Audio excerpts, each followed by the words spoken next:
I'm starting with the man in the mirror. I'm asking if he'll change his way. And no message could have been any clearer. If you want to make the world a better place, take a look at yourself and then make the change. Good morning here, you two people. What is going on with all of you today? Yeah. Sometimes to find a better solution in life is to look in the mirror, because you could be in any position in your life if you choose to be. Meaning you could be out on the streets like I once was when, like I said, when I got back from the Philippines. It was an awful situation. I lived out there. I breathed out there.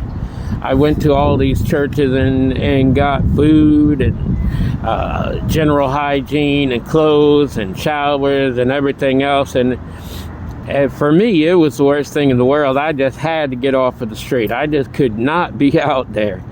And there were a lot of rough people out there. I mean, I'm talking Atlanta, okay? You know, there's other cities that are worse, sure enough. But it's no picnic out there in Atlanta like that. So I had to do something, make that change for myself, and become who I am right now. And I'm continually climbing up that ladder. I am not finished by no means necessary. I'm not going to tell you all exactly my status at this moment in time, because some people out there don't even have the right to know. And so that's just me. But yeah, I mean, things are beautiful and looking up and going upward at all times. But yeah, let's just leave it at that. Anyways, that's pretty much what I wanted to say as far as the way people look at themselves. If you stand in front of a mirror and look at yourself as being nobody, well, guess what? You are nobody. I mean, that's just plain and simple. If you look at yourself as being a striving, working workforce, a horse, unlike anybody else, because that's me right there. I am not like another creature upon this earth. I know that. I live that. I am that. And I've always been that. There is not another person like me on this earth. I am me, period. I can't be anybody. I can't be Bobby. I can't be Cindy. I can't be Greg or Marsha or Jen or Peter. I just can't do it. And I won't do it. You know, it's just like that. And those were all the Brady Bunch. So if you know who the Brady Bunch is, you know who I just named off. But anyways, yeah, I would never try to be anybody but myself. And I know that I am the most original OG old gangster. I am the one and only me. I am an original. There is not another person on this planet that is exactly like me. And nobody can even copy me. There's a lot of copycats out there. I know people try to copycat me all the time. Try to copycat my energy, try to copycat me and what I do and what I say and blah, blah, blah, blah, blah, blah. You can't do it. You will never be me. No matter what you do, you could spend your last dollar. You will never be me. You can't. And why would you want to? Why wouldn't you want to be the original you? The original you. That's who you should try to be. Become an original. Be the original. Don't try to copycat people. It doesn't work. I know it doesn't work if you're trying to copy me, because you cannot copy my energy. You cannot copy my gifts from God. You cannot copy anything about me. You might be able to say the words, but you won't even sound like me. And you definitely won't get the message across. So it's better that you try to be the original you. And that's what you should be trying to do. Instead of being jealous and down and, oh, well, he thinks he's all that and this. I don't think I'm anybody, but I am original. I am the original me, and nobody else can be like me. Nobody. I have been gifted. I continue to be gifted. But it's not just about money. See, I don't like to just talk about money. That is not always the issue. I have many gifts that I've been given. I have many talents that I've been given. See, I went through life trying to find myself. Like I said, my dad, he could do anything with his hands. Anything and everything. He could just, he built houses. He was an artist. He worked on cars. He did all kinds of things. My dad was just a general handyman and a self-sufficient person. And he was an original. And so I was thinking to myself, well, am I going to follow in the traits of my dad? No. I don't even like to do what he used to do. I don't like to draw. I don't like to build houses. Heck no, I wouldn't even know how to start. But he used to create things with wood and this and that and that. I can't do all that, and I don't even want to try. I am the original me. Me. Danny Davenport, as I said before. I'm the original me. And that's all I want to be. People get in their heads that they got to follow the family tradition. I got to be just like my mom or my dad. No, you don't. In my life, my parents meant everything to me. And I never put one up on a pedestal above the other. My dad, he was totally different and opposite from my mom as far as what he offered towards me. My dad offered stability. My dad offered, he was like a confidant. I could talk to my dad. My dad was like my counselor, right? He would sit there and listen to everything I had to tell him, and then he would give me his own advice. That was my dad. My dad was the greatest listener of all time. Of all time. He would sit there, he would just listen. He would analyze what I was telling him, and then he would give me his advice. My mom, on the other hand, she had her own qualities. My mom was the rock. My mom was my rock. My foundation. Where I started, where I began, and right to this day, my mom is my rock. My mom has always taught me everything. Everything that she knows, she's taught me. And, sometimes I chose to not listen to her. But it seems like every time that I didn't listen to her, I ended up making mistakes. And, we learned through all of that. I can't take back time to change any of that. But my mom has always been my rock. She has, been there for me in all costs, no matter what, even when I was wrong. She didn't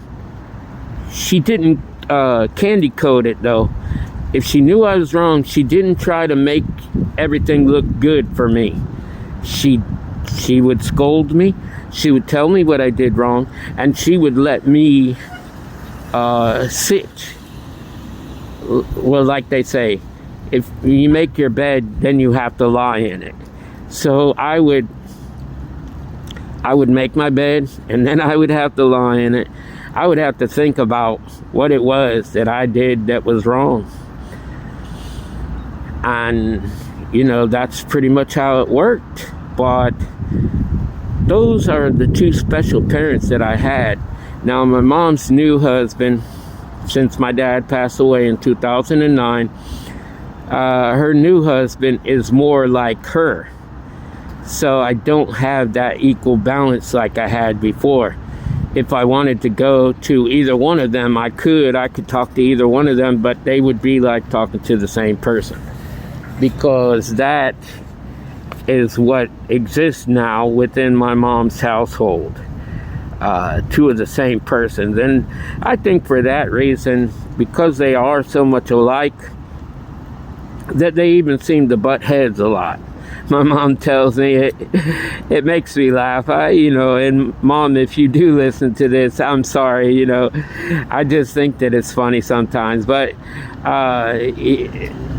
she has these little tidbit arguments with her husband, and one tries to overpower the other, and they have like this constant struggle, because my mom doesn't like to be told what to do. My mom's 78. She'll be in 79 in January, and her husband is 82, 83, 82, I think. So he's 82. He'll be 83 in January also. But neither one of them like to be told what to do. So when her husband tries to change my mom's ways in any way, shape, or form, my mom doesn't like it, and she has a spastic little disagreement with him, and then all hell breaks loose, and she doesn't talk to him for a few minutes or whatever. They do clear it up, however, and they do have a special bond between each other, and I can see that they love each other, but it's just funny. It is, to see two older people, back and forth, back and forth, back and forth. But, it's over little silly things most of the time, and my mom would agree to that. But, that's part of life. We go through that. If you have somebody in your life and you're having little discussions over certain things, and that, don't have such a hard time with that. Don't, okay, say somebody doesn't like you to do something. If they tell you they don't like you to do something, don't catch an attitude and just, write them off or whatever. It's craziness, Even married couples have spats and stuff. I think I talked about this before, but I had that girlfriend that I met in the U.S. Embassy, and she was chatting with somebody while I was chatting with her. Well, I'm at this point now. If I don't like something, I'm going to tell you about it. That's me.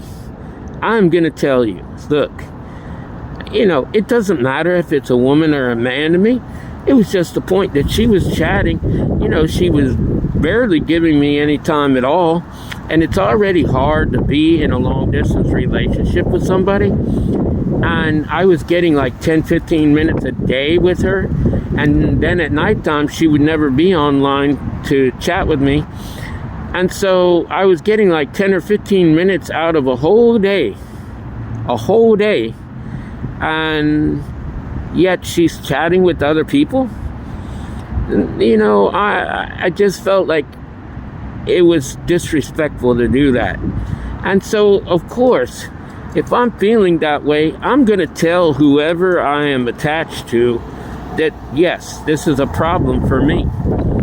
And she caught an attitude and didn't even chat with me for like 5 or 6 days.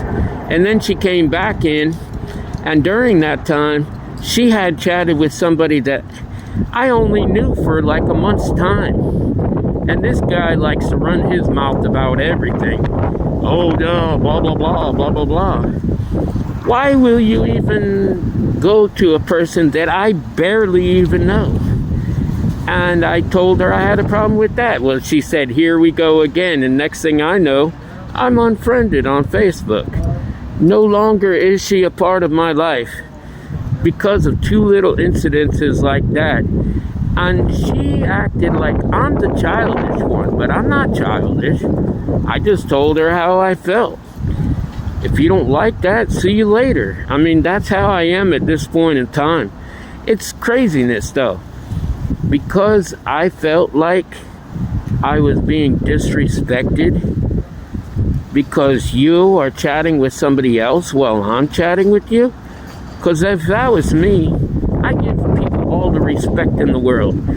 If I'm chatting with somebody, especially somebody that I call a girlfriend, and if you're a girl, vice versa, but if I'm chatting with somebody and then somebody else comes online and starts to try to chat with me, I'm just going to say, can I speak to you later? Right now I'm giving this time to my significant other. And just be done with it. But no, she gets all kind of attitude in that and ghosts me for 6 days. And then when she comes back, I find out she's chatting with somebody that, that was one thing that I don't like. People always try to give the word friend some kind of meaning like if you know somebody, that becomes your friend. Well, that's not true. This guy was not my friend, okay? And clearly he was not my friend because he would never listen to my own request on him. Oh, nobody's going to tell me what to say and what not to say to people that ask me questions. That's not a friend. If you are acquainted with somebody and you consider yourself being a friend to them, would you or would you not listen to their requests? Like if they said that, if they said, well, if people ask you questions about me, I hope that you're not telling my business all over town, right? Am I right or wrong? Yeah, of course, you don't want everybody in the world to know every single little detail about you.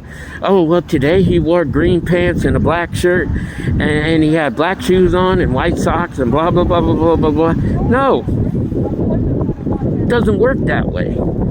But I will tell anybody and everybody what I want to tell them, and you're not going to tell me otherwise.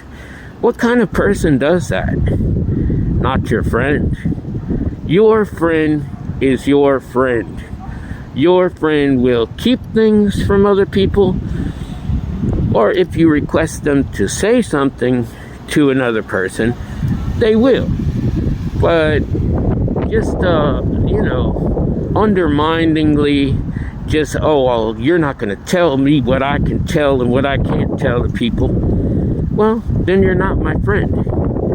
Because if I request any of you, anybody, and I'm sure most of you feel the same way, if I request you not to tell people every little detail about me, then as a friend, you will listen to that and say, you know what, they're right. There's certain things that you could say that could harm somebody. And it's just craziness. But in any case, I just wanted to go into that. But all of that comes down to the man in the mirror. Who do you want to be today? Who are you trying to be? Even if it's a woman in the mirror, man in the mirror, it doesn't matter, whichever. But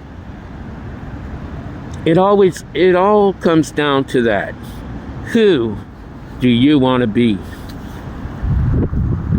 And just be the person that you want to be. But like I said, if you have a friend that requests you not to talk about things about you or whatever, of course you're going to be loyal to that person. I know people that are like that always. Well, I'm not going to tell you any personal business about her or him. I'm going to let you ask them yourself and let them tell you. And that's the right thing to do. Anyways, I want you all to know that I love you.